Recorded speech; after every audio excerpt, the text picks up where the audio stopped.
Les 12 coups de midi, quelque chose ne va pas chez Emilien, la pression est trop lourde. Jeudi 19 juin, Emilien a avoué être un peu stressé dans les 12 coups de midi. Il s'agit en effet d'une semaine spéciale et la pression est plus forte que d'habitude. Pourquoi Emilien est-il stressé dans les 12 coups de midi? On peut penser que les semaines se suivent et se ressemblent pour Emilien. Pourtant, celle qui vient de s'écouler a une saveur un peu particulière. Emilien, d'ordinaire très serein, est depuis quelques jours sous pression. Pendant 7 jours, les 12 coups de midi se mobilisent dans la lutte contre le cancer, aux côtés de Gustave Roussy et de la Fondation Arc. Et cette semaine, le champion joue un rôle très important, c'est le plus grand maître de midi, et de loin. Avec 630 victoires à son actif, Emilien est loin devant Bruno, qui en compte 252. Chaque jour, il ne cesse d'impressionner le public par ses connaissances. Pour lui, tout a commencé le 25 septembre 2023, lorsqu'il a foulé pour la première fois le parquet du studio de la Plaine Saint-Denis.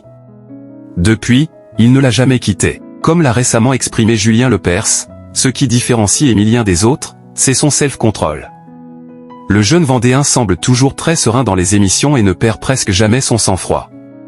Pourtant, lors de la semaine du 16 au 22 juin, le Vendéen de 22 ans ne semblait pas aussi calme que d'habitude.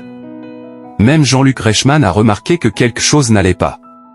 Il n'avait pas tort. En effet, lors du coup de maître, chacune de ses bonnes réponses permet de rajouter 5 000 € dans une cagnotte destinée à soutenir la recherche contre la maladie. Emilien ne joue donc pas seulement pour lui et doit relever un défi de taille. Emilien se confie à Jean-Luc Reichmann dans les 12 coups de midi. Face à l'enjeu de la semaine, le comportement d'Emilien a donc changé. Cela n'a pas échappé à Jean-Luc Reichmann. Dans l'émission du 19 juin, il lui a ainsi fait remarquer que, un petit quelque chose n'allait pas. Il a vu juste. Le champion de l'émission s'est ainsi confié à l'animateur, dont il est désormais très proche. La semaine est un peu particulière, a-t-il expliqué. On joue pour une association, pour la Fondation Arc, pour le cancer. On sait que pendant les coups de maître, c'est toujours une pression un peu particulière à ce moment-là. Ce jour-là, l'étudiant en histoire avait déjà récolté 60 000 €. Au vu de ses nombreuses connaissances, nul doute qu'il réussira à faire encore plus grimper la cagnotte. La sienne a, depuis quelques jours, dépassé les 2 500 000 €.